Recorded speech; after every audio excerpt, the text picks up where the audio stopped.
തരികിട പാട്ടൊന്നും പാടി ഷൈൻ ചെയ്യാൻ നോക്കണ്ട. എന്നെ പോലുള്ള സാധാരണക്കാർക്ക് പാടാനും ഡാൻസ് ചെയ്യാനും പറ്റുന്ന പാട്ടാണെങ്കിൽ മതി. ഇത് കൊള്ളാം, ഇത് കുറച്ചുകൂടെ കൊള്ളാം.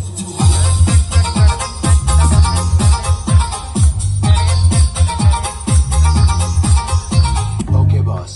Now let's listen to the rhythm of Chennai.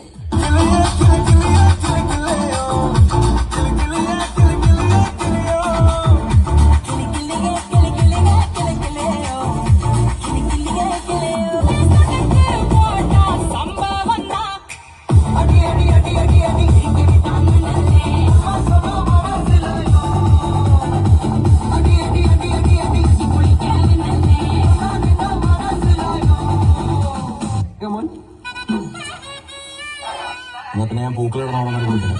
അവിടെ ഞാൻ കുറച്ച് പെൺപിള്ളാരുണ്ടാവും.